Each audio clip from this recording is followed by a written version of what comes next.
Welcome to the Expat Empire Podcast, the podcast where you can hear from expats around the world and learn how you can join them.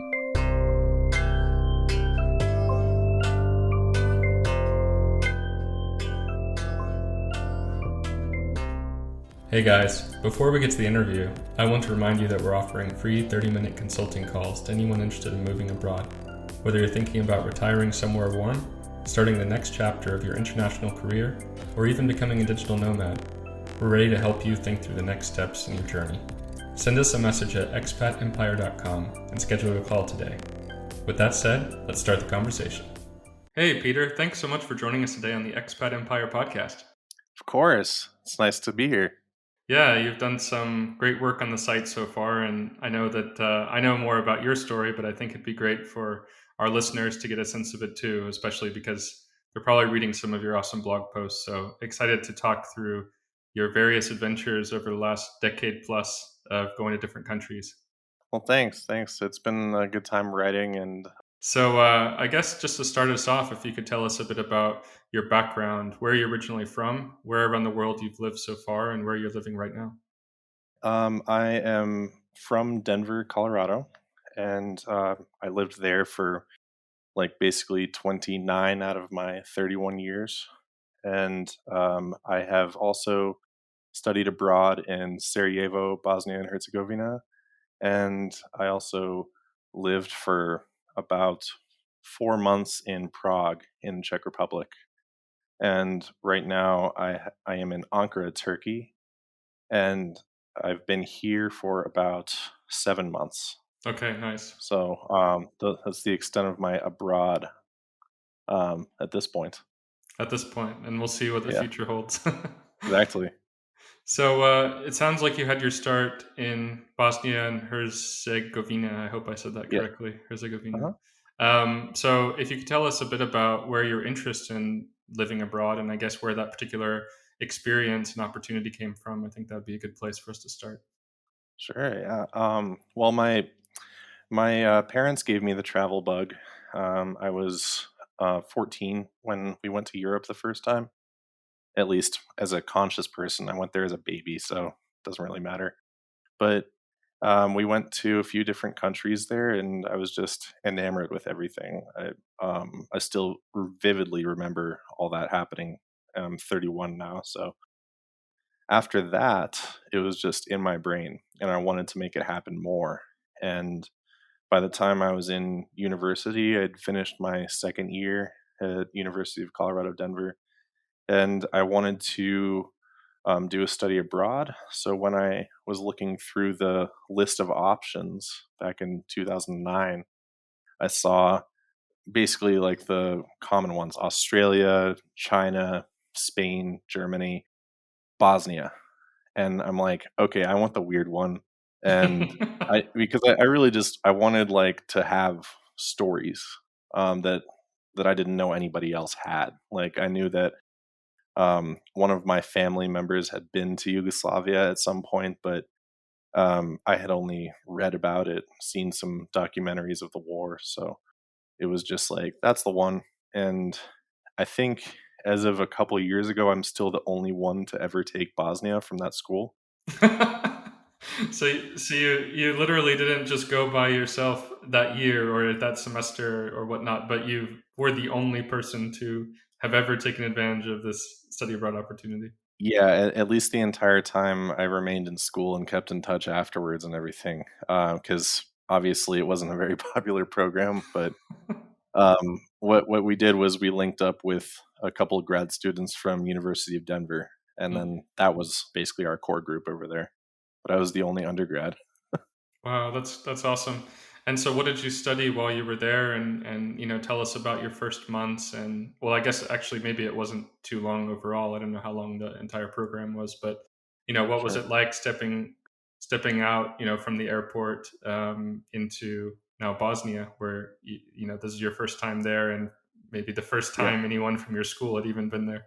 Yeah, it was just like a completely mind blowing experience because I was 20. I'd never really been to another country on my own. I think we drove to Canada with some friends once, but I got dropped off the plane in Zagreb, Croatia, because flights to Sarajevo still remain pretty expensive these days.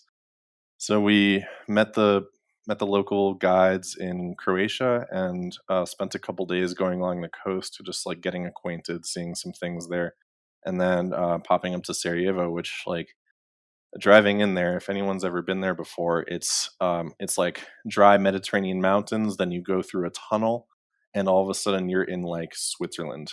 It's insanely beautiful up there. And then, like, not only that, but Bosnia is a majority Muslim country, so Mm. it's got mosques everywhere.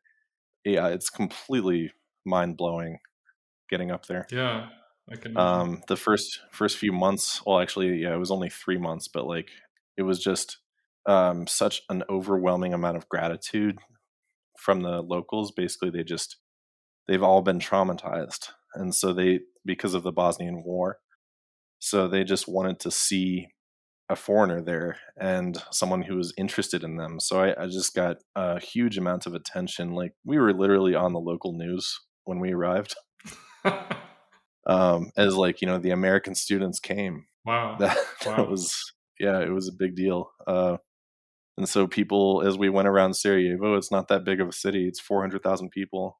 We'd go into some bars and restaurants and people would be like, I saw you. I saw your picture on TV. So, yeah. So you got quite a bit of fanfare just coming in as a 20-year-old university Yeah. student. It's got to Yeah. be, yeah, definitely a pinch yourself kind of moment. We went to the presidential palace. We were invited. We met the president a few weeks in and everything. It was wild. I've never met the president of any other country.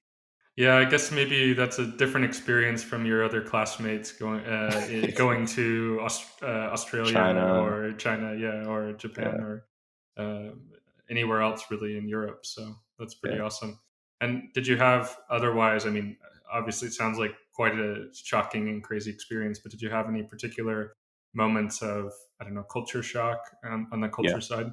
Yeah, Well, you asked before too, like what we studied there, and it was yeah. basically just it was like it was two specialty classes over a month. Like we spent multiple hours a day doing this thing, and it was basically just diving deep into what happened in Bosnia.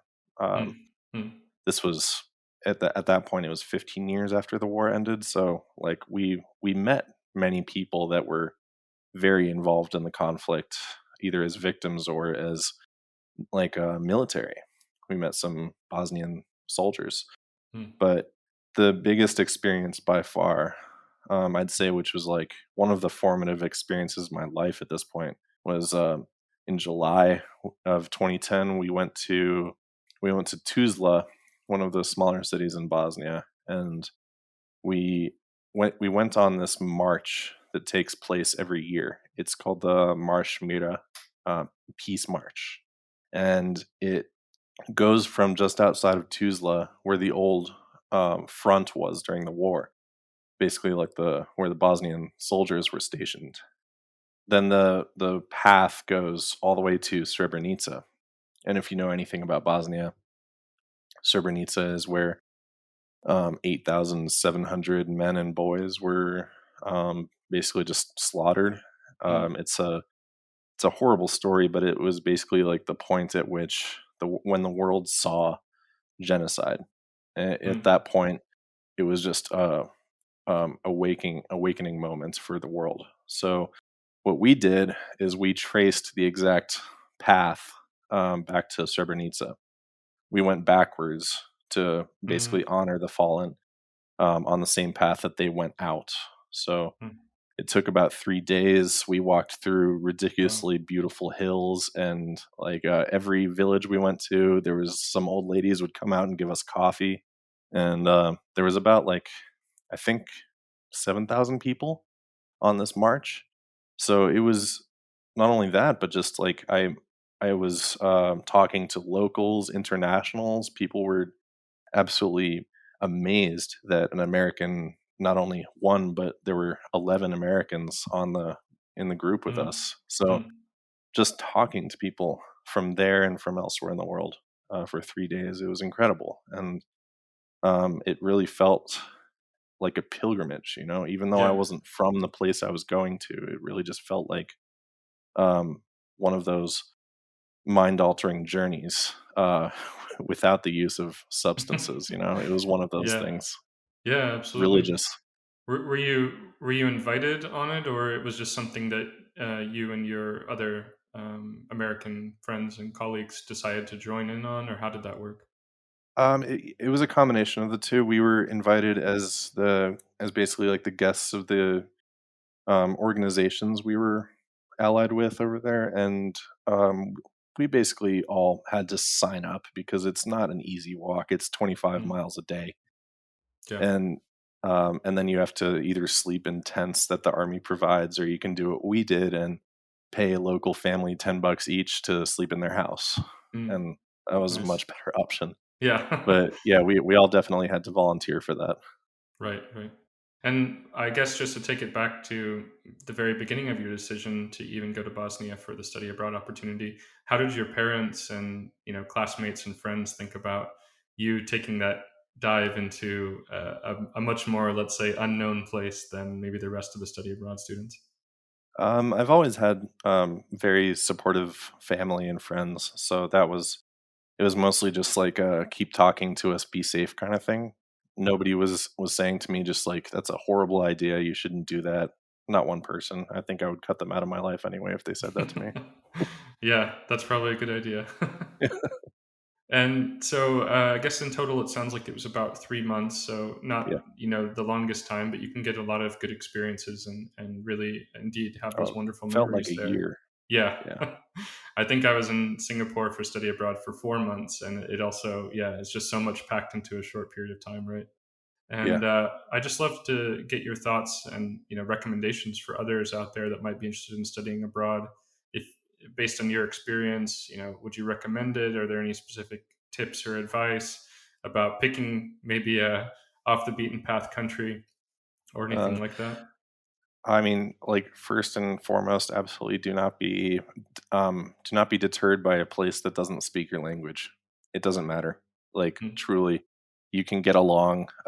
Everybody, when put in a semi-stressful situation like going to a new country, I mean, just crossing the border can be tough sometimes. And once you're actually there, you can communicate with caveman language. You can communicate with your hands. It's fine. And then in a few days, you know enough food, you know enough words that you can buy food and everything.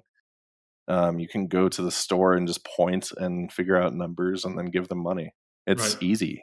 And your brain just works in such incredible ways that when you're given a challenge like that, that you can really just adapt to it. And all of a sudden, like within a couple days, you just feel natural Hmm. once you're there. So yeah, language seems like the scariest thing. It's definitely one of the easiest things to figure out on a rudimentary level. Sure, sure. Did you find it difficult to pick up the language at all? I mean, and obviously maybe you didn't have a lot of time to be able to dig in, but what are your thoughts? I mean, you learn the basics, yes or no, but a lot of Bosnians speak English too, Right. so it was just kind of it was like a give and take. I learned some words and had to improvise, or somebody would help me, but along the way, like as long as you're talking to people, you're going to communicate. It's going to work out. Yeah, absolutely. Have you been able to make it back since your study abroad experience there, or is that on your short list of places to go, or do you feel like you've kind Uh, of gotten that out of it? And I mean, it can be hard to go back as well, right? Because then it goes and you compare it to those old experiences and memories. well, that's true. Yeah, I mean, since basically everything there was positive, but I had tickets. I had plans to go back in April of 2020, and Ah, then everything. So yeah, um, thankfully, though, my now wife, she's Turkish, and she has been to Sarajevo, and she also wants to go back at some point. nice. So it's definitely in the docket somewhere. Sounds good. So you come back from that, and was there a challenge for you at all to reintegrate, let's say, to the place that you were from, and indeed ended up spending 29 of your 31 years in? Yeah, it was just like um, coming back home was boring, Mhm. in like not like a cruel kind of boring, but it was like, I had the stimulation of trying to figure out a new place and learning about a new place, and I just wanted more of that. Um, like it was completely going back to your own jungle, as so to speak. It going home can be nice for a time, but like a couple days in being back in Denver, I was like, okay, what's next? It's like getting a new tattoo or something, or like or eating some of the best food you've ever had. You're like, okay, I want more. Right. Definitely. And so I guess it took a couple of years until you were able to get more then, or I'm not sure if you had any travel experiences in the interim, but how did it kind of come about that Prague was the next spot for you, and how did you make that happen?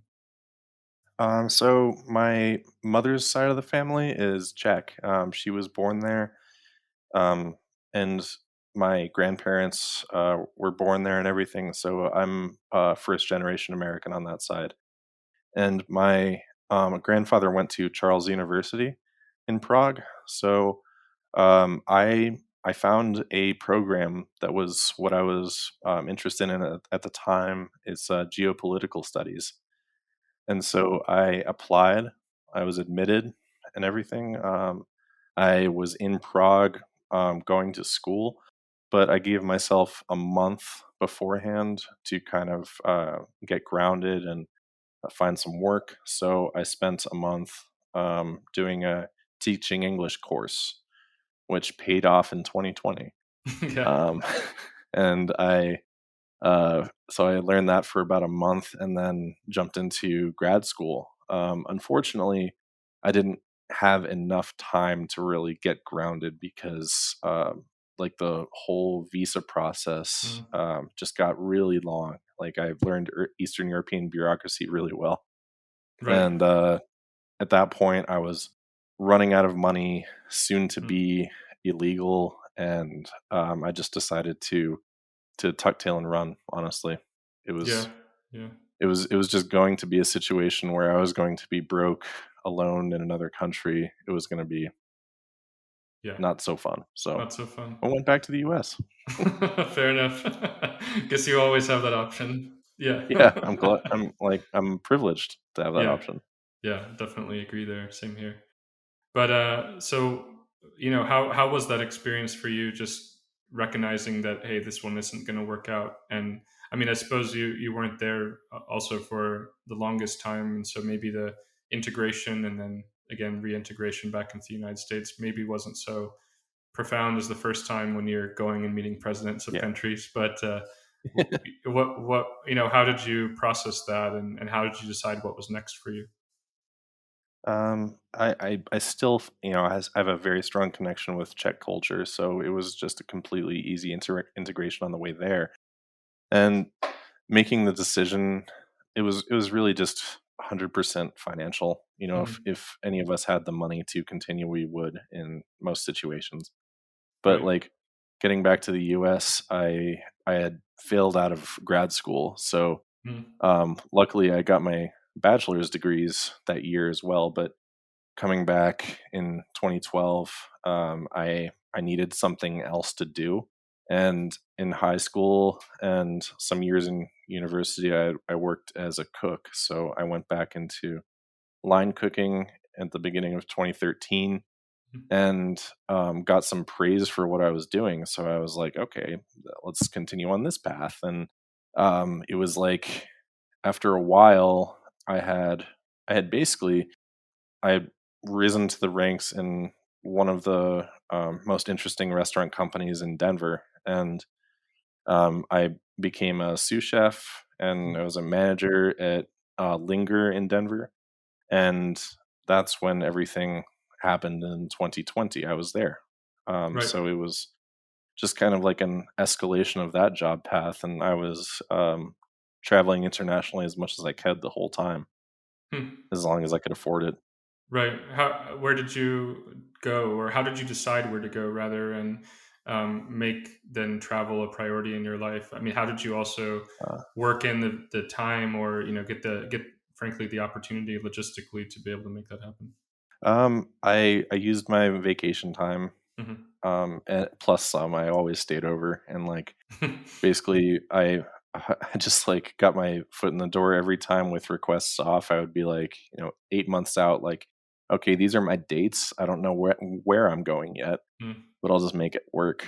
Like, or if I choose the dates, then it's going to be wherever I can go cheapest in right. that time. So um, between 2013 and 2020, I went to Colombia, Mexico, Brazil, Singapore, Malaysia, Netherlands, Belgium, France, and Spain Nice. in those 8 years there.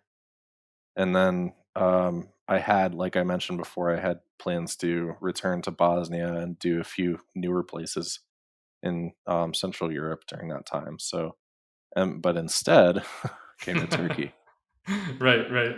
So, if we could just pause on that for 1 second, because I want to make sure to get Sure, this out of the way sure, before sure. we go down your, most recent and very interesting Rabbit path. hole.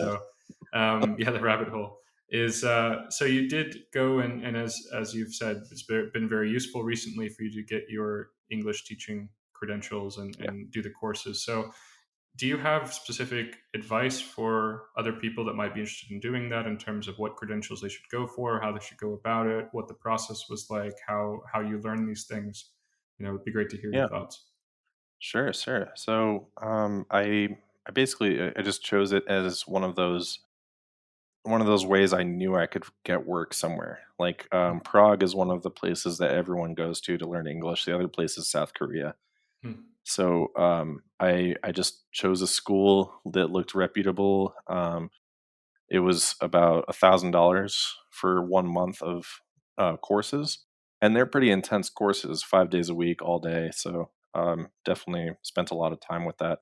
And the biggest thing is like I'll go back to how to choose study abroad is like you don't need someone else's language to communicate. And like when you're teaching, you can start with the absolute basics. You can Hmm. just point it to your head and say Peter, and then you can point at an apple and say this is apple. And that's how you teach language is like going from the absolute basics, and you don't need to translate to learn languages. Like translation is actually a really bad way of learning Hmm. languages. So Hmm. yeah, like the certification I got was teaching English as a foreign language. I got the TEFL certificate, and so I got that certificate in addition to teaching teaching speakers of English. Sorry, teaching English as a secondary language, a TESOL certificate. Okay. So there's the TEFL and TESOL, Okay. and I got both in the time span of a month there. Is it important to get both of them? I guess I'm not super clear. Obviously, I don't know the Sure. space that well, but what the main difference? Because it's obviously The sounds kind of similar. Yeah. Well, if you get the TEFL language certification, then you can teach English to people. Mm, That's the main definition there. But TESOL, a little bit different, is that you basically want to teach English to students that are trying to learn other languages. So mm. it's like teaching English in the world of teaching languages. Okay. Right. Like you want to be able to not only be certified in like teaching English to somebody, but is if you knew how to, you would be able to teach maybe Spanish or something Mhm. else. Like my second language is Spanish, and I might be able to teach a Czech person Spanish, for instance, Right. Right. Okay. at least the basics. So it's just kind of branching beyond just English as well. Yeah, and were there programs that you maybe evaluated that were longer than a month, or is a month kind of the standard and what people should expect going into it? Because it sounds not only affordable, but reasonable and time wise and just overall investment for the opportunity to have that skill Yeah. set and be able to leverage it now or in the future, right? Well, I've also seen TEFL courses that are 16 hours, and I don't know exactly how many hours I did in a month, but definitely a lot more than that. Hmm. So it's like TEFL is a fairly easy certificate to get, but it's I think a month is about the standard, but I've been far out of that search for a little while, for 9 years now. Yeah. So And I is it haven't some is searched it at all. something you have to re-up and sort of get, refresher courses on, or once you have it, you're good to go? Well, it really it's just like a certificate that you get, and then after that, people look for experience. Mhm. So as long as you keep teaching, those basics always remain with you.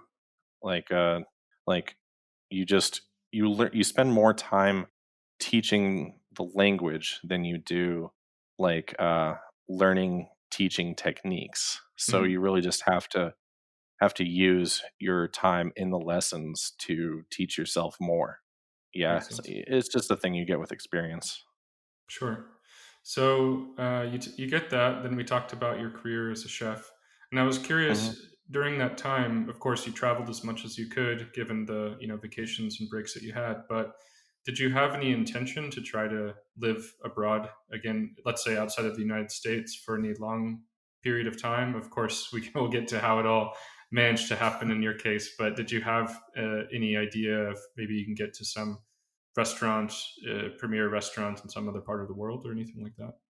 I kind of wanted to use restaurants as like a stepping stone to get somewhere else. I had applied to a few random jobs at points. Like I applied to work on Etihad Airways as like a plane chef at one point. I had applied for like 6 years in a row. I wanted to work in Antarctica just Mm, for like the summer season, and that's a pretty like built-in community. So like they don't really hire outside of their community very often mm. unless they have to. But I never got callbacks for that. But like I definitely wanted to go spend a lot of time in another place, but it was always the limitations of the job. Like I was needed in a kitchen, Right, in one right. place, Sure. Okay, so that takes us to 2020. Now the big Yeah, reveal. So I'll let yeah, you take it from here, but if you could just kind of run us through, I guess, the play-by-play to the extent that you're, able to, and whatever you want to kind of talk about and yeah, talk us through, it'd be great to hear what you've been up to the last year. yeah. So December 19, I was still in Denver, like still very much involved in the chef life there, and um, I met I met my now wife there. We were just dating at first, starting in December, and then things moved pretty quickly. It was obvious. I've been in enough relationships at that point to just know when something was completely straightforward. It was a priority from like Mm, the first day of meeting each other. So mm, everything happened for people in the U.S. around like the second week of March. mhm, So my date when everything changed was March 16th, of 2020. We had made the decision, the painful decision of sending her back to Turkey on March 14th. mm, Basically, like I came home one night and she was staying with me at that point, and she was completely distraught. We both like stayed up most of the night, just mm, talking about it, and bought a plane ticket for her. And I knew that there would be no way for me to adjust that quickly, so I had to stay behind. And not only did she leave on the 16th, but I also potentially, as well as everyone else in the city, lost my restaurant job. mm, Luckily, I was kept on first as a volunteer, but we also, like, as we closed the restaurants down, but then we got back up to a takeout only kind of state, and then we basically moved back into half capacity by the summer. So I was still employed through that time, thankfully. But that basically got us up to August. But in the meantime, unfortunately, she just really knew. She knew that she needed to go back and be with her family. And mm, in May of 2020, her father was diagnosed with stage 4 pancreatic cancer. mm, So I don't know if that's just like on like a higher being kind of level, Mm. that her father knew that she needed to come back, and he was basically like saying, "I want to see you before I die." It's intense. And he So said that back in March? he said that before she left. Basically, Wow. like he, Huh. yeah, he didn't know he had cancer at that point, at least from a diagnostic perspective. But Huh. yeah, he was diagnosed in May, and he passed in August, 9 days Mm. before I got there. So Mm. before I got here. Right. So yeah, I had my plane ticket, and I knew that he was very sick, but we didn't make it in time. I was able to meet him on video calls, so Mm. that's good. Yeah. Yeah, so I got here in August 15th. Basically, I was leading up to that. I wasn't in a good headspace as most people I think were. I was just increasingly depressed from not having my partner, even though we had only been together for a short time, and also the prospect of losing my job again was Right. just really like on my mind constantly. So I came to Turkey with just one goal. I just needed to be with her, and like Mm. I was gonna make it work in any way possible. So I came with the essentials. Basically, I have things here like enough to go on a few weeks trip. But we moved into an apartment. That's where we are now. I Now we live in the hills of Chankaya, is one of the areas of Ankara, and it's a it's a good apartment and a good neighborhood. And in October we got married. We just knew that the best chance of us being together, smoothing out all of the details, was going to be getting married. It's it's quite obvious that if you're in a long distance relationship and something like COVID happens, then you need to be married in order to be together. And Mm. I never thought that I would be the one to just to be the one to get married without knowing someone for more than a year, but it Right. happened, and Yeah. it was just so obvious the whole Mm. time. Right. So yeah, to that extent, I mean, it sounds like, as you say, it's so obvious. So what they say about, um, you'll know kind of thing when you meet somebody. I Yeah, guess you would agree with that as well. yeah, absolutely. I mean, been going through a few relationships before, like some good, some bad, and then like when it's cheesy that when the right person comes along, Hmm. Yeah. it's true. Yeah. I'm glad that I'm really glad that I had enough of the headspace to just know that about myself, is like Right. that's the one. Right. Right. Yeah, that's great to have that certainty. So, thank you so much for sharing your story, and I think it's inspiring to me, and I'm sure a lot of the others that are listening. And not to get too in the weeds or too technical on it, but just generally speaking, I imagine some people are wondering, how did you make this move in the midst of COVID, the pandemic? And I know a lot of people are stuck in place, or things like this. So if you could just tell us a bit how you actually got out of the United States and got into Turkey, and how it happened in a more like logistical sense, that would be great.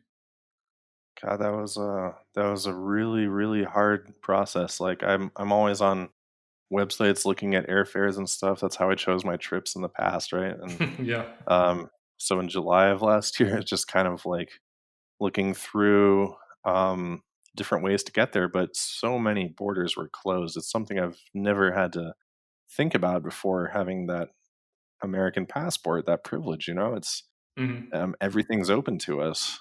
I think at this point, most places are still open to us, and so the traditional way to fly from the U.S. to Turkey would be through Europe, Hmm. through the Schengen area, and the Schengen area has been sealed shut. I think it's I haven't checked recently, but I think it's still sealed for us. So I had to find another way to hop around because they weren't even allowing transit through the airports. So I couldn't even fly through Amsterdam or something. I had to go like either over or around. So I looked at a flight for Qatar Airways that was going to be good.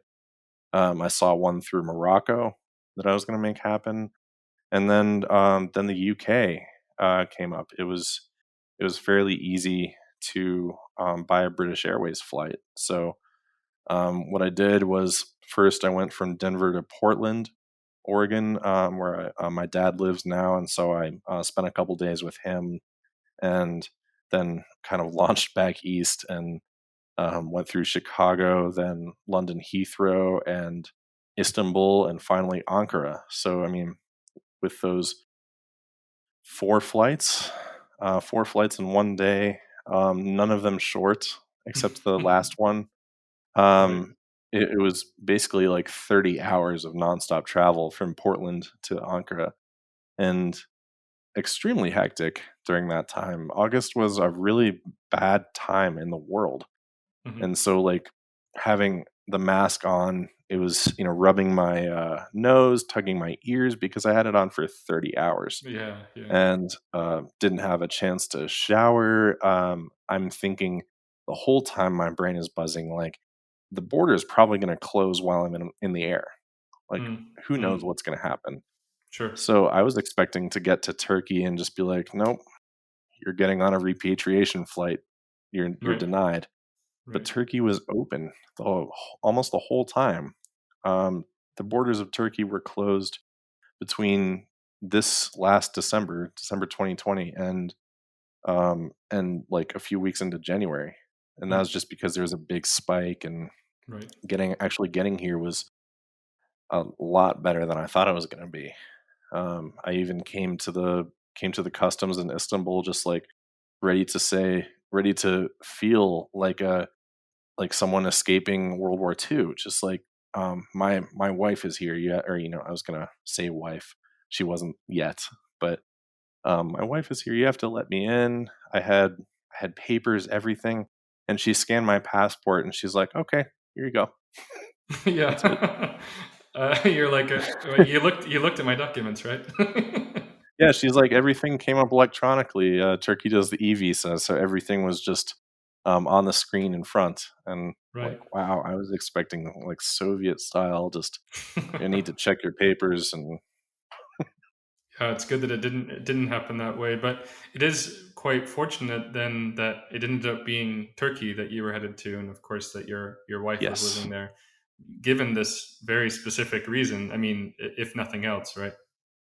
I mean, if it was Schengen, we would still be separated. If it was anywhere in Europe or like Canada, I mean, if she was Canadian, I still wouldn't even be able to do anything with it. So I just know how incredibly lucky we are. It's ridiculous. Um, Yeah. that everything panned out the way it did, and especially with how hospitable Turkey has been to me. Yeah, definitely. So, had you been to Turkey before, or this was literally stepping off the plane in Istanbul was the first time? Bosnia is the closest thing I've been to. It used to be Ottoman, but Right. yeah, stepping off the plane in Istanbul, I had I'd gotten flavors of Turkey before. Like I knew the food fairly well, and speaking excuse me with my wife, we just I had known some basic Turkish, but completely foreign land, foreign smells and everything. It's like stepping off the plane and smelling the air for the first time. Hmm. That's always like that's my revelatory experience, my epiphany. It's like, Right. oh, I'm here. Yes, yes. Exactly. And what were those first days and even first couple months like? And of course, not even Um, talking about the marriage part, but just getting yeah. your head around being in a brand new country, a new culture, and everything being new. Well, I isolated at first. We still couldn't see each other for another 5 days after I got in because I got a PCR test, and they still weren't very like quick or advanced at that point. So it was I just sat in a hotel for most of the day, and I would go outside to get food and maybe walk around, but still like no contact with people. And then on the sixth day, we finally met and we reunited, and it was so strange with Mm. everything that happened. It was just like surreal. Like we were and truly like we only knew each other for 5 months on our phones and like Hmm. looking at a screen. So like touching each other for the first time in 5 months, just like a simple hug, it felt like I was a glitch in the matrix, and like like something was wrong. Like Right. it was just such a surreal feeling. And then after like a day, we like it really started to sink in, and we were like that we were back together. Yeah. it Yeah. was it was just so strange. Because I And guess then doing the math in my head, I mean, unless I'm mistaken, you were actually apart at that point for longer than you'd been together. yeah, Yeah. yeah, exactly. And still everything was so obvious. It was like, what could we do? Like, break up on a video call, and and just like basically never have the opportunity to see each other again. Like, who knows what was going to happen at that point? Right. So, like, in August was just such an unstable time in the world. It was just like that was I had to do it at that point or never. Right. Yeah. Yeah. I can But only imagine. yeah, her family has helped along the way, just like, and her friends too. Most of her friends speak English since she met most of them in university, and Mm. so I've had an incredible support system here. And then I guess again to get to the nitty gritty, but I'd be Yeah, curious to know how you've managed to support yourself and I guess your wife now in terms of yeah. being able to make money there and knowing that you came from a chef career and seeing if you've been able to keep with that or do something entirely different. I the chef. It's a bad time to be a chef, Hmm. and some have managed to make it, but the wages in Turkey for a cook are just really not high enough for me to sustain us both, because she's a teacher, and the schools were remote learning for a while. So not only that, is she's a special ed teacher, and so Mm.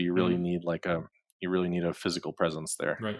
So she's hoping to get back to work in the fall, but in the meantime, we've just been finding work online. Like, I've been using the English teaching. Thankfully, that happened, and I had that certificate to go find a job with. So mostly, that's most of our wages right there, is the English teaching, and then we do online work, collaborations with Expat Empire, that kind of thing. Hmm. So just along the way, like, we've been just having to hustle. Honestly, like, Yeah. I've never had to just like re-enter a job market like that before. I had years of other jobs to build on. Right. So yeah, hopefully soon she's going to get work again, like steady work, because our wages now are basically like keeping us afloat, but it's not something to build a life on, really. Got it. Got it. And I guess to also get into a bit of the romantic side, so I'd love to hear Sure. about how the wedding or the marriage came together. And I mean, as you say, it was, I guess, so obvious from the beginning. But still, I know a lot of people. I mean, probably maybe you and definitely me included were thinking about how to make those decisions about indeed Yeah. being together as a multinational couple, I guess you could call it, Yeah. and dealing with the visas, dealing with all this stuff, and where marriage kind of factors into that, assuming you're not already married before you go to a new country. Yeah. Well, it wasn't hard for me, thanks to my American passport. Like, I really do think that that gave me preferential treatment in a lot of cases here. They know that I'm not a refugee. They know that I'm not from Syria, which is the big one here. There's 6 million refugees from Syria in Turkey. It's Mm. the largest refugee population in the world, I think, right now. Oh wow. So Okay. so there's this huge animosity towards immigrants from anywhere else in the Middle East, and Turkey's like really taking on a non-hospitable culture towards Mm. the refugees, just because it's so difficult to make lives for 6 million more people when there's already still poverty in Turkey. And it's an advanced country for sure, but it's definitely one that's in several very sticky situations right now. Mm.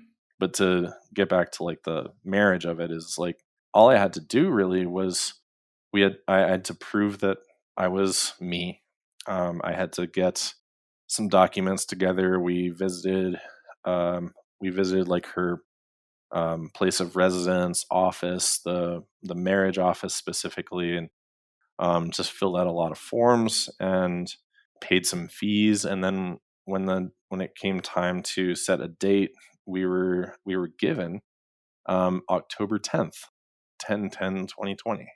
Hmm. And I mean, like, what's more romantic than that is like getting a easy to remember marriage date Yeah. after all that struggle. Right. Yeah, and just like going through the process, I would say it was made easy for me because she's a Turkish person from Ankara, Hmm. so in her own jungle. Right. And when we got up to the wedding and everything, it was completely 100% a civil ceremony, Hmm. because they don't offer weddings in Turkey in religious buildings since it's a secular republic. And we got married in the Sinjan Belediyesi. It's the municipal office building. Hmm. Sinjan it's one of the towns around Ankara, and it's where she lived for 15 years, where her mom still lives. And yeah, we got married under a picture of Ataturk and the Turkish flag and everything. And my mom made it out there. It was incredible. She stayed with us for 5 weeks. Oh, wow. It was Cool. Yeah, it was beautiful. She after we told the family that we were getting married, she basically broke down and said, "I have to go," and she flew out. She did the journey herself, having a mask on for 30 hours. It was incredible. Wow. Twice Wow. she flew back too. Right. Right. Yeah. So Wow. um, yeah, and she stayed with us and we popped around the country. But the uh, the marriage was quick. I think all told it was about 45 minutes, and then we went to a restaurant where we could social distance the tables, and we just basically like we got a wedding hall for 3 hours in a larger restaurant, and then we got gifts from everybody. We did the ceremonial cutting of a cake with a really long sword, and then Did you get to keep the I was sword after? oh god, I was hoping for just like a they would hand it to me for good. No. And then afterwards we went to a restaurant and had some fun times with some friends and called it good. That was it. It wasn't like a big build up weekend long ceremony that I was imagining like an Eastern Mm, Europe, Middle Eastern kind of wedding to be. So that was culture shock for me. It was like just how quick and mm. formal the wedding is, of course, but just how there's not that much fanfare, especially in the COVID times. It was just like a like Yeah. gotta get it done and you can celebrate later kind of thing. Yeah. Right on. Awesome. Well, it's been great to hear the story so far. So I'm curious on what the future for you looks like. If you have any plans for the next, couple years, or whether that's staying in Turkey or going elsewhere, going to the Yeah, U.S. Obviously, I mean, passing this current situation. But if you look forward yeah. another year or two, what does that look like for you? I did get my residency card and everything. Nice. This allows me to be in the social system for the next 3 years, and then after this, I can apply for citizenship if I want. We'll see if that's necessary.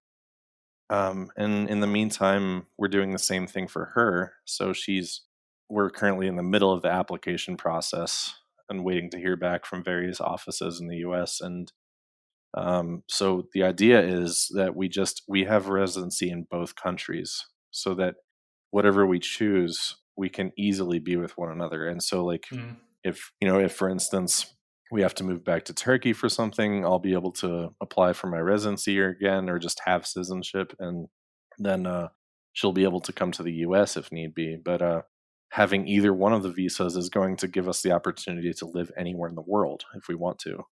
yeah, absolutely. And if you have any specific advice in closing for people that want to live abroad, and especially in a place like Turkey, I guess you've only been there for, 7 months now or so, so it's probably still early days. Yeah. But I'm sure there are other people that are interested in those options, and especially maybe in that region of the world that we aren't able to cover as frequently so far as I would like in the podcast. So any thoughts would be great. I just know that like whatever it is, it's going to be hard. There's absolutely nothing about like moving where you think like, oh, that was just like normal life. Everything you do is going to be either a change in your habits or is going to like use some sort of your skills to get by. And like thankfully, I'm very happy to always do the bureaucratic work, and so that's one thing that helped me along. But it's like just embrace the challenge. Like there's nothing in your life that's like worth having comes to you easy. So just like know exactly what you want, and just push for it as hard as you can, and you'll get it. It's living abroad is an incredible experience, and I wouldn't want anyone to not feel like it's for them if they want to. Like there's no reason to be deterred except for like our physical means. We should just do what we want because we want it, I think. And I guess to that end, did you have a certain amount of money, thankfully set aside or available to you to be able to make that move when you did in August? Or, I imagine some people are thinking about how they need to prepare financially for such a move, and yours was in, I guess, an interesting kind of precarious time, so you were able to make that. But do you have any thoughts about how people can prepare for that financially outside of the mental and emotional aspects? I had a few $1,000s ready to go when I left in August, and then it was after that like we needed to sort of move quickly. So once I got the job going, I finally got paid in November. So there was a 3-month stretch where I had to last off of savings. So yes, you need savings.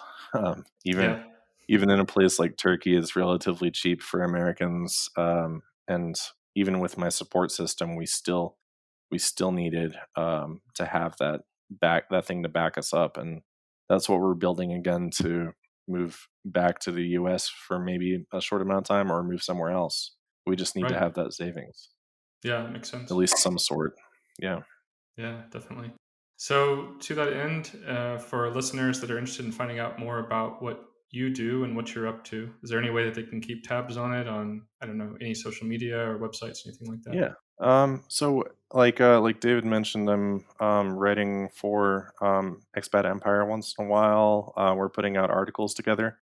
So apart from that, I have an Instagram. It's just one word, Peter's Out There.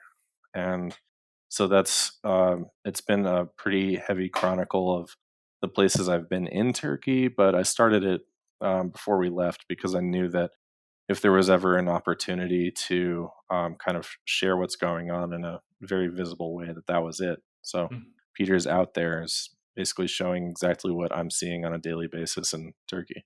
Right on. Well, there will be links in the show notes for that. Hopefully more people will follow you there. I'll make sure that I'm following as well, just to keep tabs on what all is going on in that side of the world. But thank you so much for sharing your story with us today. It's been awesome to hear about your adventures in the last year, and looking forward to more adventures with you and your wife, whether in Turkey or other parts of the world. Yeah. Well, thank you, David. It's been great. Been great talking about it. It's still a surreal thing to talk about.